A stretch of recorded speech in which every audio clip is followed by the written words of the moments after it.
welcome back to my channel Faint Maths Classes. So ഇന്നത്തെ ക്ലാസ്സിൽ നമ്മൾ ബേസിക് മാത്തമാറ്റിക്സിൻ്റെ സെക്ഷൻ ബി ആണ് ചെയ്യുന്നത്. നമ്മൾ സെക്ഷൻ എ കംപ്ലീറ്റ് ചെയ്തിരുന്നു. സോ സെക്ഷൻ ബി ആണ് ഇനി ചെയ്യുന്നത്, പാർട്ട് 3. ഓക്കെ, അപ്പോൾ നമ്മുടെ 21st ക്വസ്റ്റ്യൻ ഇതാണ്. Find whether the following pair of linear equations is consistent or inconsistent. നമ്മുടെ question 3x + 2y = 8 and 6x - 4y = 9. അതായത് നമുക്ക് തന്നിരിക്കുന്ന ഈ ഒരു pair of linear equations consistent ആണോ അതോ ഇൻകൺസിസ്റ്റൻ്റ് ആണോ എന്നാണ് ചോദിച്ചിരിക്കുന്നത്. കൺസിസ്റ്റൻ്റ് എന്ന് വെച്ചാൽ എന്താണ്? സൊല്യൂഷൻ ഉള്ളതാണ് കൺസിസ്റ്റൻ്റ്, സൊല്യൂഷൻ ഇല്ലാത്തതാണ് ഇൻകൺസിസ്റ്റൻ്റ് എന്ന് പറയുന്നത്. അതായത് നമ്മൾ പഠിച്ചിട്ടുണ്ടായിരുന്നു A1/A2 is not equal to B1/B2. വരികയാണെങ്കിൽ നമ്മൾ എന്തെന്നാണ് പഠിച്ചിട്ടുണ്ടായിരുന്നത്? യുണീക്ക് സൊല്യൂഷൻ എന്നാണ് പഠിച്ചിട്ടുണ്ടായിരുന്നത്. ഓക്കെ, അതേപോലെ തന്നെ A1/A2 is equal to B1/B2 is equal to C1/C2. അതിന് നമുക്ക് എങ്ങനെയാണ് സൊല്യൂഷൻ വരുന്നത്? ഇൻഫിനിറ്റ്ലി മെനി സൊല്യൂഷൻ, അതാണ് നമുക്കിവിടെ വരുന്നത്. Infinitely many solution. ഓക്കെ, ഇനി അതേപോലെ തന്നെ A1/A2 is equal to B1/B2 is not equal to C1/C2. ഇങ്ങനെ വന്നു കഴിഞ്ഞാൽ എന്താണ് വരുന്നത്? നോ സൊല്യൂഷൻ ആണ്. അപ്പോൾ ഇവിടെ സൊല്യൂഷൻ ഉള്ളതെന്നൊക്കെ പറയുമ്പം ഏതൊക്കെയാണ് ഇവിടെ വരുന്നത്? ആ ഒരു കാറ്റഗറിയിലെ A1/A2 is not equal to B1/B2, അതേപോലെ A1/A2 is equal to B1/B2 is equal to C1/C2. ഈ രണ്ട് ഇതിനകത്താണ് നമുക്ക് സൊല്യൂഷൻ ഉള്ളത്. അപ്പോൾ ഇതാണ് വരുന്നതെങ്കിൽ നമുക്ക് എന്തെന്ന് പറയാം? കൺസിസ്റ്റൻ്റ് എന്ന് പറയാം. ഓക്കെ, ഈ സൊല്യൂഷൻ ഇല്ലാത്ത ഈ സംഭവമാണെന്നുണ്ടെങ്കിൽ നമുക്ക് പറയാം ഇൻകൺസിസ്റ്റൻ്റ് എന്ന് നമുക്ക് പറയാം. സോ അപ്പോൾ നമുക്ക് ചെക്ക് ചെയ്ത് നോക്കാം കൺസിസ്റ്റൻ്റ് ആണോ ഇൻകൺസിസ്റ്റൻ്റ് ആണോ എന്നുള്ളത്. അപ്പോൾ നമ്മുടെ പെയർ ഓഫ് ലീനിയർ ഇക്വേഷൻ ഏതൊക്കെയാണ്? 3x + 2y is equal to 8, then 6x - 4y is equal to 9. അപ്പോൾ നമ്മുടെ സ്റ്റാൻഡേർഡ് ഫോം എന്ന് പറയുന്നത് എന്താണ്? A1x + B1y + C is equal to 0. ഇതാണ് നമ്മുടെ സ്റ്റാൻഡേർഡ് ഫോം എന്ന് പറയുന്നത്. അതായത് ഇത് നമ്മുടെ ഫസ്റ്റ് ഇക്വേഷനാണ്, ഇത് നമ്മുടെ സെക്കൻഡ് ഇക്വേഷനാണ്. അപ്പോൾ ഫസ്റ്റ് ഇക്വേഷൻ്റെ സ്റ്റാൻഡേർഡ് ഫോമാണ് A1x + B1y + C1 ആണ്. C1 is equal to 0. Second ഇക്വേഷൻ്റെ സ്റ്റാൻഡേർഡ് ഫോം എങ്ങനെ വരും? A2x + B2y + C2 is equal to 0. ഇതാണ് സ്റ്റാൻഡേർഡ് ഫോം എന്ന് പറയുന്നത്. അപ്പോൾ നമുക്ക് ഇതിനൊക്കെ ഒന്ന് കറക്റ്റ് ചെയ്ത് എഴുതാം.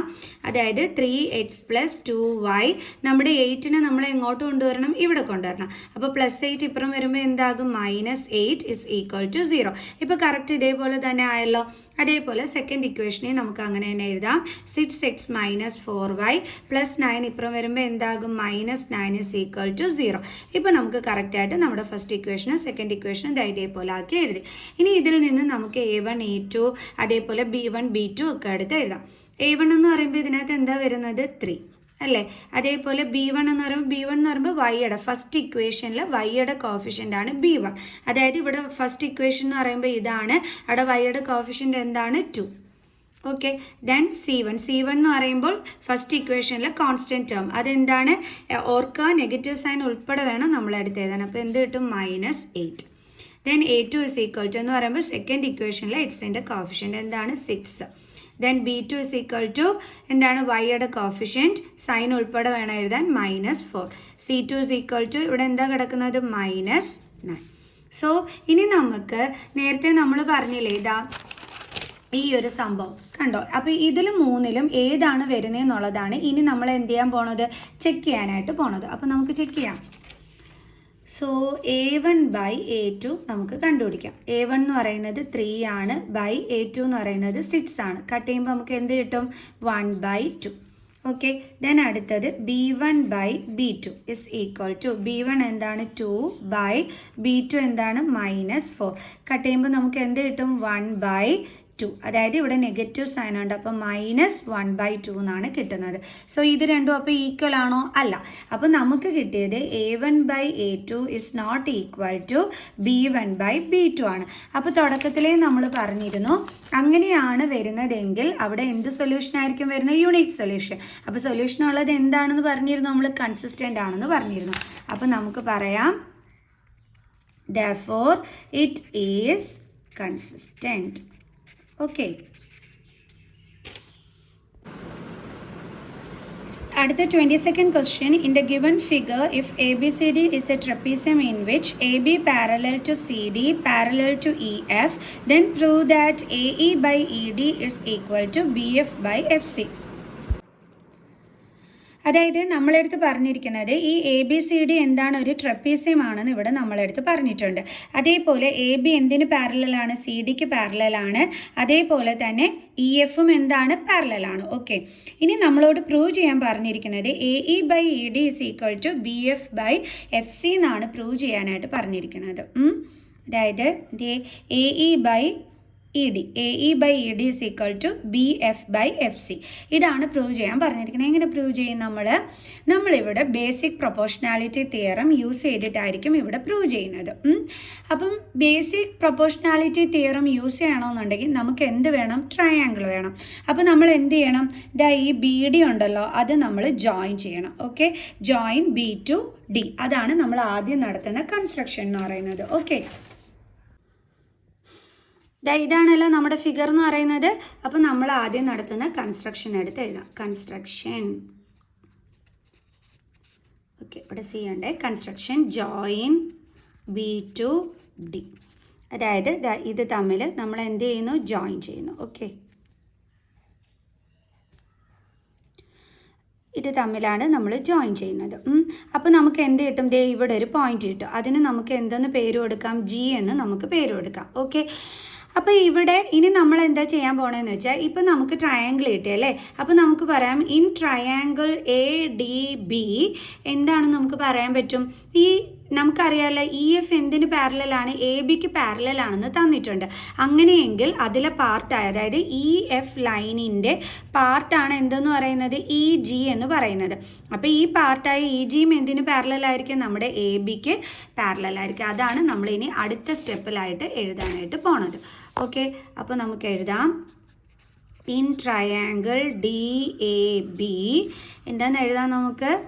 നമുക്ക് തന്നിട്ടുള്ളത് എന്താണ്, E F parallel to A B എന്ന് നമുക്ക് തന്നിട്ടുണ്ട്. ഓക്കെ, അപ്പോൾ അതിലെ പാർട്ടായ നമുക്ക് പറയാം ഇ ജി എന്തിന് പാരലലാണ്, എ ബിക്ക് പാരലലാണ്. അപ്പോൾ ഇങ്ങനെ ഇവർ പാരലലാണെന്നുണ്ടെങ്കിൽ നമുക്ക് ബി പി ടി തിയറം വെച്ചിട്ട് നമുക്ക് എന്ത് പറയാനായിട്ട് പറ്റും, A E by D E is equal to B G by G E എന്ന് നമുക്ക് പറയാനായിട്ട് പറ്റും. B G by G D. Okay, അങ്ങനെ നമുക്ക് പറയാനായിട്ട് പറ്റും. കാരണം നമ്മൾ ബേസിക് പ്രൊപ്പോർഷണാലിറ്റി തിയറത്തിനകത്ത് അതാണ് പഠിച്ചിട്ടുള്ളത്. നമ്മുടെ ഈ ബി പി ടി തിയറം എന്ന് പറയുന്നത് എന്താണെന്ന് അറിയാം. ഇതാണ് കേട്ടോ സംഭവം. If a line is drawn parallel to one side of a triangle to intersect the other two sides in distinct points, the other two sides are divided in the same ratio. ഇപ്പം നമ്മൾ പറഞ്ഞില്ലേ ഇതും എന്താണ്, parallel lines ആണെന്ന് പറഞ്ഞു. Okay, അങ്ങനെയാണെന്നുണ്ടെങ്കിൽ basic proportionality theorem വെച്ചിട്ട് അവർ പറയുന്നത് ഈ രണ്ട് സൈഡുകളുണ്ടല്ലോ, ഈ അതർ ടു സൈഡ്സ് ഇത് ഡിവൈഡ് ആകുന്നത് സെയിം റേഷ്യോയിലാണെന്നാണ് പറഞ്ഞിരിക്കുന്നത്. That means നമുക്ക് പറയാം A E by E D is equal to B G by G D എന്ന് നമുക്ക് പറയാൻ പറ്റും. ഓക്കെ, അപ്പോൾ ബേസിക് പ്രൊപ്പോർഷണാലിറ്റി തിയറും എന്താണെന്ന് മനസ്സിലായല്ലോ. അപ്പോൾ നമുക്ക് എഴുതാം ബൈ യൂസിങ്, നിങ്ങൾ പരീക്ഷയ്ക്ക് എഴുതുമ്പോൾ ബി പി ടി എന്നൊന്നും എഴുതി വെക്കരുത്, ബേസിക് പ്രൊപ്പോർഷണാലിറ്റി തിയറം എന്ന് തന്നെ നിങ്ങൾ എഴുതണം കേട്ടോ. ആരും ബി പി ടി തിയറം എന്നൊന്നും എഴുതി വെച്ച് കളയരുത്, ചിലപ്പോൾ മാർക്ക് കുറയ്ക്കും. സോ അതുകൊണ്ട് തന്നെ ബേസിക് പ്രൊപ്പോർഷണാലിറ്റി തിയറം എന്ന് തന്നെ എഴുതിക്കോണവേ. അപ്പോൾ നമ്മൾ എന്താ പറഞ്ഞത്, A E by E D. ഇപ്പം നിങ്ങൾ ചിന്തിക്കും എന്തുകൊണ്ട് മിസ് D E by E A എന്ന് പറയുന്നില്ല എന്ന്. അതെന്തുകൊണ്ടാണെന്നറിയാം, നമ്മുടെ ക്വസ്റ്റ്യനിൽ A E by E D അതായത് ഇവിടെ നിന്നാണ് സ്റ്റാർട്ട് ചെയ്തിരിക്കുന്നത്. അപ്പം നമ്മൾ ചെയ്യുമ്പോഴും അതേപോലെ തന്നെ ചെയ്യാവൂ. എങ്ങനെ എഴുതാവൂ, A E by E D, A E by E D is equal to എന്തെന്ന് വരും, B G by G D, B G by G D. അപ്പോൾ ഇത് നമുക്ക് എന്തായിട്ട് എടുക്കാം, ഫസ്റ്റ് ഇക്വേഷനായിട്ട് എടുക്കാം. അതേപോലെ ഇനി ഒരു ട്രയാങ്കിൾ നമുക്ക് കിട്ടുന്നുണ്ടല്ലോ, ഏതാണ്, ബി സി ഡി എന്ന് പറയുന്ന ട്രയാങ്കിൾ. അവിടെ നമുക്ക് എന്തെന്ന് പറയുന്നത്, ഈ ജി എഫ് എന്തിന് പാരലലാണ്, ഡി സിക്ക് പാരലലാണ്. ഓക്കെ, അപ്പോൾ നമുക്ക് എഴുതാം in triangle B C D അവിടെ ജി എഫ് അതായത് ഓൾറെഡി നമുക്ക് ടെക്സ്റ്റിൽ തന്നിട്ടുണ്ട് ഇ എഫ് ഡി സിക്ക് പാരലലാണെന്ന് തന്നിട്ടുണ്ട്. അപ്പോൾ ഈ ഇ എഫിലെ പാർട്ടല്ലേ ജി എഫ് എന്ന് പറയുന്നത്. അപ്പോൾ ഈ ജി എഫും എന്തിന് പാരലലായിരിക്കും, ഡി സിക്ക് പാരലലായിരിക്കും. അപ്പോൾ G F parallel to D C. അപ്പം ബേസിക് പ്രൊപ്പോർഷണാലിറ്റി തിയറം യൂസ് ചെയ്തിട്ട് ബൈ യൂസിങ് BPT തിയറം നമുക്ക് എങ്ങനെ എഴുതാം നമുക്ക് അതായത് നമുക്ക് എഴുതാം BF/FC is equal to BG/GD. Okay, നമുക്ക് എഴുതാം BF/FC is equal to BG/GD. ഇതെന്താണ്? സെക്കൻഡ് ഇക്വേഷനാണ്. ഇനി നമ്മൾ നോക്കിക്കേ, ഈ രണ്ട് ഇക്വേഷനിൽ നിന്ന്, അതായത് ഫ്രം 1 and 2 നമുക്ക് എന്ത് പറയാൻ പറ്റും? ഇതിൻ്റെ 1ൻ്റെയും 2ൻ്റെയും RHS എന്താണ്? ഈക്വൽ ആണ്. എങ്കിൽ നമുക്ക് പറയാം അതിൻ്റെ LHS സൈഡും എന്തായിരിക്കും? ഈക്വൽ ആയിരിക്കും. അപ്പോൾ നമുക്ക് എഴുതാം AE/ED is equal to, അടുത്തതിൻ്റെ LHS side എന്താണ്? BF/FC. ഇതല്ലേ നമ്മളോട് നമ്മുടെ ക്വസ്റ്റ്യനിൽ പ്രൂവ് ചെയ്യാൻ പറഞ്ഞിരുന്നത്? നോക്കേ, AE/ED, ഇവിടെ AE/ED is equal to BF/FC. ഇതേ നമ്മൾ എന്ത് ചെയ്തു? പ്രൂവ് ചെയ്തു. Hence prove. ഇത്രയേ ഉള്ളൂ സംഭവം. ഓക്കെ, നമുക്കിനി നെക്സ്റ്റ് ക്വസ്റ്റ്യൻ ചെയ്യാം. അപ്പോൾ ഇത് അടുത്ത ക്വസ്റ്റ്യൻ അല്ല, ഓറിട്ടുള്ള ക്വസ്റ്റ്യൻ ആണ്. ക്വസ്റ്റ്യൻ ഇതാണ്: in figure if AD is equal to 6 cm, DB is equal to 9 cm, AE is equal to 8 cm and EC is equal to 12 cm and angle AD is equal to 48 degree, find angle ABC. അതായത് നമ്മളിതാ ഈ ഒരു ആംഗിളിൻ്റെ value ആണ് കണ്ടെത്താനായിട്ട് പറഞ്ഞിരിക്കുന്നത്. അപ്പോൾ ക്വസ്റ്റ്യനിൽ എന്തൊക്കെ തന്നിട്ടുണ്ട്?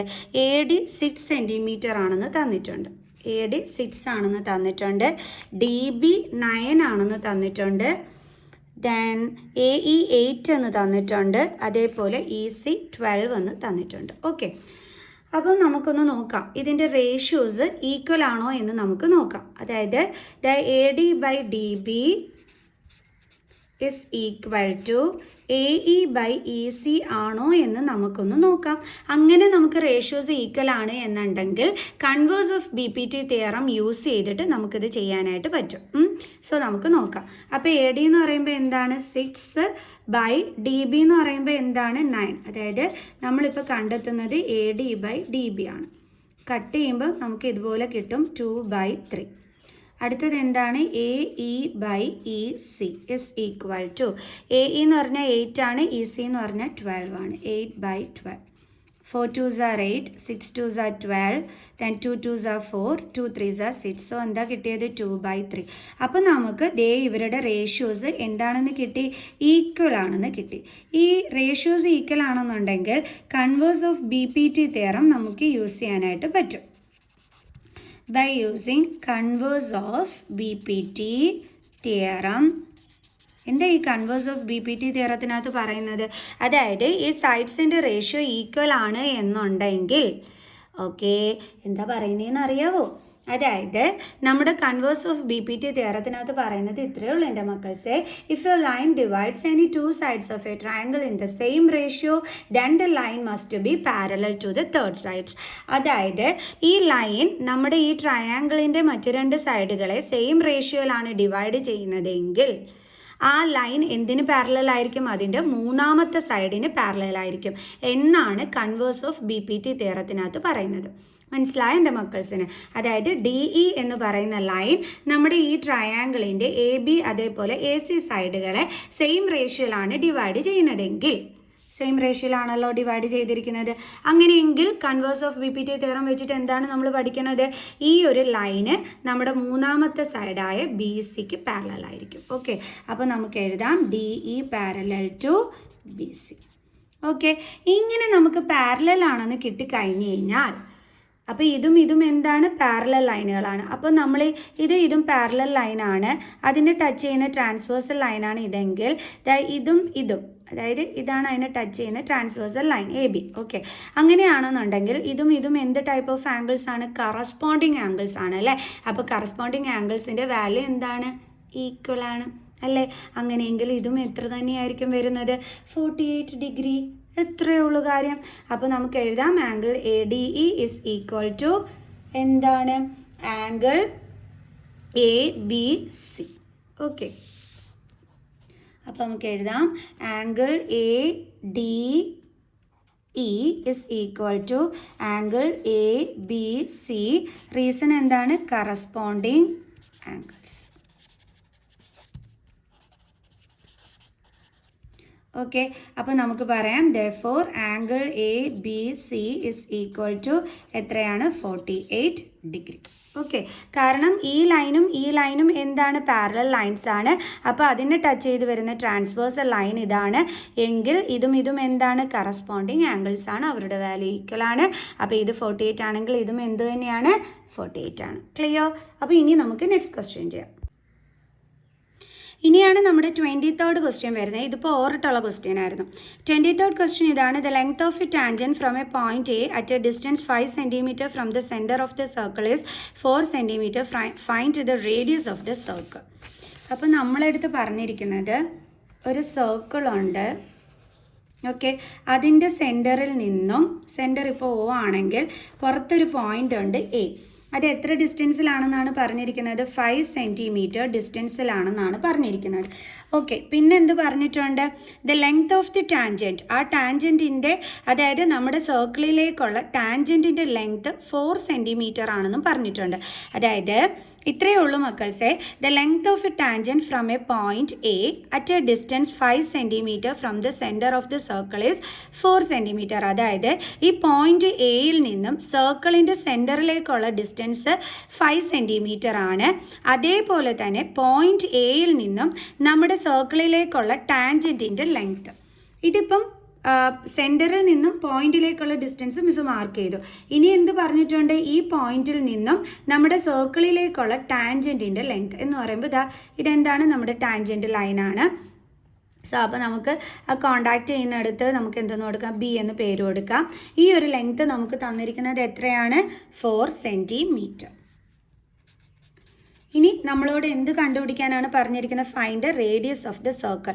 സർക്കിളിൻ്റെ റേഡിയസ് കണ്ടുപിടിക്കാനാണ് പറഞ്ഞിരിക്കുന്നത്. അപ്പോൾ റേഡിയസ് എന്ന് പറയുമ്പോൾ നമുക്കറിയാലോ സെൻറ്ററിൽ നിന്നും ബൗണ്ടറിയിലേക്കുള്ള ഈ ഒരു ഡിസ്റ്റൻസ്. അപ്പോൾ നമുക്ക് വേണ്ടുള്ളത് എന്താണ്? OB ആണ് നമ്മൾ കണ്ടുപിടിക്കേണ്ടത്. ഓക്കെ, ഇനി നമുക്കറിയാമല്ലോ നമ്മുടെ റേഡിയസും അതേപോലെ നമ്മുടെ ടാൻജൻറ്റും കൂടി പോയിന്റ് ഓഫ് കോണ്ടാക്റ്റിൽ നമ്മുടെ തിയറം വെച്ചിട്ട് എന്തായിരിക്കും? പെർപെൻഡിക്കുലർ ആയിരിക്കും. അതായത് എത്രയായിരിക്കും അവിടുത്തെ ആംഗിൾ? 90 ഡിഗ്രി ആയിരിക്കും. അപ്പോൾ റൈറ്റ് ആംഗിൾഡ് ആണ്. അപ്പം പൈതഗോറസ് തിയറം യൂസ് ചെയ്തിട്ട് നമുക്ക് OB കണ്ടുപിടിക്കാനായിട്ട് പറ്റും അല്ലേ? അപ്പോൾ നമുക്ക് എന്ത് ചെയ്യാം? ഇതൊക്കെ ഒന്ന് എഴുതണം, നമ്മൾ എഴുതി പിടിപ്പിക്കണം അല്ലേ? അപ്പോൾ നമുക്ക് എങ്ങനെ എഴുതാം? Angle OBA is equal to 90 degree. Reason എന്താണ്? Radius perpendicular to tangent at point of contact. At point of contact. അപ്പം നമ്മളുടെ അതെന്താണ്? റൈറ്റ് ആംഗിൾഡ് ട്രയാങ്കിൾ ആണ്. അപ്പോൾ ഇൻ റൈറ്റ് ആംഗിൾഡ് ട്രയാങ്കിൾ എന്താണ്? ABO നമുക്ക് പറയാം പൈതഗോറസ് തിയറം വെച്ചിട്ട് hypotenuse square is equal to base square plus altitude square. ഇവിടെ ഹൈപ്പോട്ടിന്യൂസ് എന്ന് പറയുന്നത് എന്താണ്? 90 ഡിഗ്രിക്ക് ഓപ്പോസിറ്റ് കിടക്കുന്ന ഈ സൈഡാണ്, അതായത് OA ആണ്. അപ്പോൾ OA square is equal to base എന്ന് പറയുമ്പം ഇതാണ് അല്ലേ? AB square plus altitude. Altitude എന്ന് പറയുമ്പോൾ ഇതാണ് ഓൾട്ടിറ്റ്യൂഡ്, അതെന്താണ്? OB ആണ്. അപ്പോൾ OB സ്ക്വയർ. ഓക്കെ, അപ്പോൾ OA എന്ന് പറയുന്നത് എത്രയാണ്? 5 cm ആണ്. അപ്പോൾ 5 square is equal to AB എന്ന് പറയുന്നത് എത്രയാണ്? 4 ആണ്. 4 square plus OB square. So 25 is equal to 16 plus OB square. So 16 ഇങ്ങോട്ട് ട്രാൻസ്പോസ് ചെയ്യുമ്പം പ്ലസ് 16 ഇപ്പുറം വരുമ്പോൾ -16 is equal to OB square. അപ്പോൾ 9 ആണ് is equal to OB square. അപ്പോൾ നമുക്ക് OB സ്ക്വയർ എത്രയാണ് കിട്ടിയത്? 9. OB കണ്ടുപിടിക്കാൻ എന്ത് ചെയ്താൽ മതി? 9ൻ്റെ റൂട്ട് കണ്ടാൽ മതി. അപ്പോൾ എത്ര കിട്ടും? 3 cm. So therefore radius of the circle is equal to എത്രയാണ്? 3 cm. ഇത്രയേ ഉള്ളൂ സംഭവം. ചെയ്തല്ലോ. ഇനി നമുക്ക് എന്ത് ചെയ്യാം? അടുത്ത ക്വസ്റ്റ്യൻ ചെയ്യാം. നമ്മുടെ അടുത്ത ക്വസ്റ്റ്യൻ ഇതാണ്. Evaluate sine square 60 degree plus 2 tan 45 degree minus cos square 30 degree. Okay, അപ്പോൾ എന്താണ്? ഇവാലുവേറ്റ് ചെയ്യാനാണ് പറഞ്ഞിരിക്കുന്നത്. എന്തൊക്കെയാണ്? Sine square 60 degree plus 2 tan 45 degree minus cos square 30 degree. ഇതിന് നമ്മൾ sin 60 tan 45 cos 30യുടെ ഒക്കെ വാല്യൂ നിങ്ങൾ പഠിച്ചു വെക്കണം. അത് എളുപ്പത്തിൽ പഠിക്കാനുള്ള ട്രിക്കൊക്കെ തന്നെ ഇൻട്രൊഡക്ഷൻ വീഡിയോസിൽ മിസ് പഠിപ്പിച്ച് തന്നിട്ടുണ്ട്. ഇനിയും നിങ്ങൾ ഞാൻ റിപ്പീറ്റ് ചെയ്യുന്നില്ല കേട്ടോ. ഓക്കെ, അപ്പോൾ അത് കാണാത്ത മക്കൾസ് ആ ഇൻട്രൊഡക്ഷൻ വീഡിയോസ് ഒക്കെ പോയി കണ്ടു പഠിക്കണം. ഇൻട്രൊഡക്ഷൻ ടു ട്രിഗ്നോമെട്രി ചാപ്റ്ററിൻ്റെ പ്ലേലിസ്റ്റ് എടുത്ത് കഴിഞ്ഞാൽ എല്ലാം നിങ്ങൾക്ക് കിട്ടിക്കോളുവേ. ഓക്കെ, അപ്പോൾ sin 60യുടെ വാല്യൂ എത്രയാണെന്ന് അറിയാമോ? √3/2. അതിൻ്റെ സ്ക്വയർ, ഇവിടെ സ്ക്വയർ കിടക്കുന്നതുകൊണ്ട് ഇതിൻ്റെ സ്ക്വയർ എടുക്കണം. Plus 2 × tan 45. tan 45യുടെ വാല്യൂ എന്ന് പറയുന്നത് 1 ആണ്. Minus cos square 30. cos 30യുടെ വാല്യൂ എത്രയാണെന്ന് അറിയാം? √3/2. സ്ക്വയർ കൊടുത്തിട്ടുണ്ട്, അതുകൊണ്ട് തന്നെ അവിടെ എന്തിട്ട് കൊടുക്കണം? സ്ക്വയർ ഇട്ട് കൊടുക്കണം. 10√3യുടെ സ്ക്വയർ എന്ന് പറഞ്ഞാൽ എത്രയാണ്? 3. ഇനി ഓർക്കുക, ഇതിൽ ന്യൂമറേറ്ററിൻ്റെയും സ്ക്വയർ എടുക്കണം, ഡിനോമിനേറ്ററിൻ്റെയും സ്ക്വയർ എടുക്കണം. സോ അപ്പോൾ √3യുടെ സ്ക്വയർ 3, 2ൻ്റെ സ്ക്വയർ എത്രയാണ്? 4. പ്ലസ് 2 × 1 2 മൈനസ് √3യുടെ സ്ക്വയർ എന്താണ്? 3/2ൻ്റെ സ്ക്വയർ എത്രയാണ്? 4. അപ്പോൾ ഇവിടെ ഇതേ നോക്കിക്കേ, പ്ലസ് 3/4 ആണ്, ഇവിടെ മൈനസ് 3/4 ആണ്. അപ്പോൾ ഇതും കട്ടായി പോകും. അപ്പോൾ ബാലൻസ് എന്താ ഉള്ളത്? 2. കിട്ടി ആൻസർ. ഇത്രയേ ഉള്ളായിരുന്നു, ഇത്ര എളുപ്പമായിരുന്നു അല്ലേ? ഓക്കെ, അപ്പോൾ ഇനി നെക്സ്റ്റ് ക്വസ്റ്റ്യൻ ചെയ്യാം. അപ്പോൾ നെക്സ്റ്റ് ക്വസ്റ്റ്യൻ ഇതാണ്. What is the diameter of a circle whose area is equal to the sum of the areas of 2 circles of radii 40 centimetre and 9 centimetre. അപ്പോൾ നമ്മളെടുത്ത് സർക്കിളിൻ്റെ ഡയമീറ്റർ ആണ് കണ്ടുപിടിക്കാനായിട്ട് പറഞ്ഞിരിക്കുന്നത്. എന്നിട്ട് എന്ത് പറഞ്ഞിട്ടുണ്ട്? അതിൻ്റെ ഏരിയ, അതായത് ആ സർക്കിളിൻ്റെ ഏരിയ എന്ന് പറയുന്നത് എന്തിന് ഈക്വൽ ആണെന്ന് പറഞ്ഞിട്ടുണ്ട്. അതായത് നമുക്കിപ്പോൾ ഈ ഡയമീറ്റർ കണ്ടുപിടിക്കാനുള്ള സർക്കിളിൻ്റെ ഏരിയ എന്ന് പറയുന്നത് എന്തിന് ഈക്വൽ ആണെന്ന് പറഞ്ഞിരിക്കുന്നത്? റേഡിയായി 40 സെൻറ്റിമീറ്റർ വരുന്ന സർക്കിളിൻ്റെ ഏരിയയും 9 സെൻറ്റിമീറ്റർ റേഡിയായി വരുന്ന സർക്കിളിൻ്റെ ഏരിയയും കൂടി തമ്മിൽ ആഡ് ചെയ്യുന്നതിന് ഈക്വൽ ആണെന്നാണ് പറഞ്ഞിരിക്കുന്നത്. അതായത് ഏരിയ ഓഫ് സർക്കിൾ ഇങ്ങനെ എഴുതണമെന്നില്ല, ഇസ് ഈക്വൽ ടു, നമുക്കിങ്ങനെ എഴുതിയാൽ മതി, രണ്ട് സർക്കിളിൻ്റെ ഏരിയയുടെ സമ്മിന് ഈക്വലാണ്. Sum of area of 2 circles. അങ്ങനെയല്ലേ അവർ പറഞ്ഞിരിക്കുന്നത്. ഈ രണ്ട് റേഡിയസും വരുന്ന രണ്ട് സർക്കിളുകളുടെ ഏരിയയ്ക്ക് ഈക്വലാണ് നമ്മൾ കണ്ടുപിടിക്കേണ്ടുള്ള സർക്കിളിൻ്റെ ഏരിയ എന്നാണ് പറഞ്ഞിരിക്കുന്നത്. ഓക്കെ, സോ നമ്മൾ കണ്ടുപിടിക്കേണ്ടുള്ള സർക്കിളിൻ്റെ ഏരിയൻ്റെ, അതായത് നമ്മുടെ സർക്കിളിൻ്റെ ഏരിയയുടെ ഫോർമുല എന്തോ? πr². നമ്മൾ കണ്ടുപിടിക്കേണ്ടുള്ള സർക്കിളിൻ്റെ ഏരിയ ആയതുകൊണ്ട് തന്നെ അതിൻ്റെ റേഡിയസിനെ നമ്മൾ ക്യാപിറ്റൽ ലെറ്റർ R കൊണ്ട് റെപ്രസെൻറ്റ് ചെയ്യാം. അപ്പോൾ πr² ഇസ് ഈക്വൽ ടു, ഇനി നമുക്ക് തന്നിരിക്കുന്ന രണ്ട് സർക്കിൾസിൻ്റെയും ഏരിയ തമ്മിൽ ആഡ് ചെയ്യാനാണ് നമ്മളോട് പറഞ്ഞിരിക്കുന്നത്. ഓക്കെ, അപ്പം ആദ്യത്തെ സർക്കിളിൻ്റെ റേഡിയസ് ആണെന്ന് കാണിക്കാൻ വേണ്ടിയിട്ട് നമുക്ക് R1² എടുക്കാം. പ്ലസ് രണ്ടാമത്തെ സർക്കിളിൻ്റെ ഇതാണ് റേഡിയസ് എന്ന് കാണിക്കാൻ വേണ്ടിയിട്ട് നമുക്ക് R2² എടുക്കാം. എല്ലാത്തിൻ്റെയും ഏരിയയുടെ ഫോർമുല πr² തന്നെയാണ്. തിരിച്ചറിയാൻ വേണ്ടിയിട്ട് നമ്മൾ ഇങ്ങനെയൊക്കെ എടുത്തു എന്നുള്ളതേ ഉള്ളൂ. സോ അപ്പോൾ πr² ഇസ് ഈക്വൽ ടു, ഇവിടെ നമുക്ക് രണ്ടതിൽ നിന്നും പൈ കോമൺ എടുക്കാം, ബാക്കി R1² plus R2². So പൈയും cancel ആയി പോവും. So R² is equal to R1. ആദ്യത്തെ സർക്കിളിൻ്റെ റേഡിയസ് എന്ന് പറയുന്നത് ഇവിടെ എത്രയാണ് തന്നിരിക്കുന്നത്? 40. അപ്പോൾ 40² പ്ലസ് രണ്ടാമത്തെ സർക്കിളിൻ്റെ റേഡിയസ് എന്ന് പറഞ്ഞാൽ ഇവിടെ എത്രയാണ് തന്നിരിക്കുന്നത്? 9². അപ്പോൾ R² ഇസ് ഈക്വൽ ടു 40യുടെ സ്ക്വയർ 1600 പ്ലസ് 9ൻ്റെ square 81. So R² is equal to 1681. So R കാണാനായിട്ട് നമ്മൾ 1681ൻ്റെ സ്ക്വയർ റൂട്ട് കണ്ടാൽ മതി. ഇതൊന്ന് കാണാതെ പഠിച്ചു വെച്ചേക്കണം. 41ൻ്റെ സ്ക്വയർ ആണ് 1681 എന്ന് പറയുന്നത് കേട്ടോ. ഓക്കെ, അപ്പോൾ നമ്മുടെ റേഡിയസ് എന്ന് പറയുന്നത് എത്രയാണ്? 41 സെൻറ്റിമീറ്റർ ആണ്. അപ്പോൾ ലാസ്റ്റ് നമുക്ക് റേഡിയസ് കിട്ടി 41 സെൻറ്റിമീറ്റർ ആണ്. ബട്ട് നമ്മളോട് കണ്ടുപിടിക്കാൻ പറഞ്ഞിരിക്കുന്നത് സർക്കിളിൻ്റെ ഡയമീറ്റർ ആണ് കണ്ടുപിടിക്കാൻ പറഞ്ഞിരിക്കുന്നത്. സോ അപ്പോൾ നമുക്ക് ഡയമീറ്റർ കണ്ടുപിടിക്കാനുള്ള ഫോർമുല എന്ന് പറയുന്നത് എന്താണ്? 2 × റേഡിയസ് ആണ് അല്ലേ? അപ്പോൾ ഇവിടെ റേഡിയസ് എന്ന് പറയുന്നത് 41 ആണ്. So 41 × 2, 2 1s are 2, 4 2s are 8. So നമുക്ക് എത്രയാണ് കിട്ടിയത്? 82 സെൻറ്റിമീറ്റർ. ക്ലിയർ? ഇത്രയുള്ള സംഭവം. ഇനി ഇതിൻ്റെ കൂടെ തന്നെ ഒരു ക്വസ്റ്റ്യനും കൂടി ഉണ്ട്. 25th തന്നെ ഒന്നുകിൽ ഇത് ചെയ്യുക അല്ലെങ്കിൽ ഇത് ചെയ്യുക. ഓക്കെ, ഞാൻ രണ്ടും പഠിപ്പിച്ചു തരാം. അടുത്ത ക്വസ്റ്റ്യൻ ഇതാണ്. A chord of a circle of radius 10 centimetre subtends a right angle at the centre. Find the area of the minor segment. Use π is equal to 3.14. Okay, അപ്പോൾ എന്താ നമ്മളെടുത്ത് പറഞ്ഞിരിക്കുന്നതെന്ന് അറിയാം. അതായത് ഇതാണ് നമ്മുടെ സർക്കിൾ, ഇതാണ് നമ്മുടെ കോർഡ് AB. ഇതാണ് നമ്മുടെ സർക്കിളിൻ്റെ സെൻറ്റർ O. അപ്പം നമ്മളെടുത്ത് പറഞ്ഞിരിക്കുന്ന subtend a right angle at the centre എന്നാണ്. അതായത് ഇതുമൂലം സെൻറ്ററിൽ റൈറ്റ് ആംഗിൾ ഫോം ചെയ്യുന്നു എന്നാണ് ഈ subtend a right angle at the centre എന്ന് വെച്ചാൽ മീനിങ്. സബ്റ്റൻഡ് എന്നൊക്കെ കേട്ടിട്ട് പേടിക്കരുത്, സംഭവം ഇത്രയേ ഉള്ളൂ. ഈ കോർഡ് മൂലം നമ്മൾ ഇതേ സെൻറ്ററിലേക്ക് ഇങ്ങനെ ഒരു ലൈൻ ജോയിൻ ചെയ്ത് വരയ്ക്കുമ്പോൾ ഇവിടെ റൈറ്റ് ആംഗിൾ, അതായത് 90 ഡിഗ്രി ആയിരിക്കും വരുന്നതെന്നാണ് അവിടെ പറഞ്ഞിരിക്കുന്നത്. ഇത്രയേ ഉള്ളൂ. ഓക്കെ, ഇനി റേഡിയസ് നമുക്കിവിടെ തന്നിട്ടുണ്ട്. എത്ര തന്നിരിക്കുന്നത്? 10 സെൻറ്റിമീറ്റർ. അതായത് ഈ OA എന്താണ്? റേഡിയസ് ആണ്. OB എന്ത് തന്നെയാണ്? റേഡിയസ് ആണ്. അപ്പോൾ ഇത് എന്താണ്? 10 സെൻറ്റിമീറ്റർ ആണ്. ഇനി എന്താ കണ്ടുപിടിക്കാൻ പറഞ്ഞിരിക്കുന്നത്? Area of minor segment. Minor segment എന്ന് പറഞ്ഞാൽ എന്താണ് മക്കൾസേ? അതായത് ഈ കോർഡിനും ഈ ആർക്കിനും ഇടയിലുള്ള റീജിയനെയാണ്, അതായത് ഈ ഒരു റീജിയൻ ഉണ്ടല്ലോ, ഇതിനെയാണ് നമ്മൾ സെഗ്മെൻറ്റ് എന്ന് വിളിക്കുന്നത്. ഓക്കെ, അപ്പം നമ്മുടെ ഒരു സർക്കിളിൽ ഇതെന്താണ്? കുഞ്ഞ് സെഗ്മെൻ്റ് ആണ്. അപ്പോൾ അതുകൊണ്ട് നമ്മൾ ഇതിനെ എന്തെന്ന് പറയുന്നു? മൈനർ സെഗ്മെൻ്റ് എന്ന് വിളിക്കുന്നു. ഈ കോർഡും ഈ ആർക്കും മൂലം, ഈ ആർക്കും അതായത് ഈ കോർഡും ഈ വലിയ ആർക്കിനും ഇടയിലുള്ള ഈ മുട്ടൻ റീജിയൻ ഉണ്ടല്ലോ, ഇതിനെയും നമ്മൾ എന്താ പറയുന്നത്? സെഗ്മെൻ്റ് എന്ന് തന്നെയാണ്. പക്ഷെ വലുതായതുകൊണ്ട് മേജർ എന്ന് പറയും. ഈ ആർക്കിനും അതായത് ഈ ആർക്കിനും ഈ കോർഡിനും ഇടയിലുള്ള ഈ ഒരു റീജിയൻ എന്ന് പറയുന്നത് സെഗ്മെൻറ്റ് തന്നെയാണ്. ബട്ട് ഇത് ചെറുതായതുകൊണ്ട് മൈനർ എന്ന് പറയുന്നു. ഇത് വലുതായതുകൊണ്ട് മേജർ, ഇത് ചെറുതായതുകൊണ്ട് മൈനർ സെഗ്മെൻറ്റ്.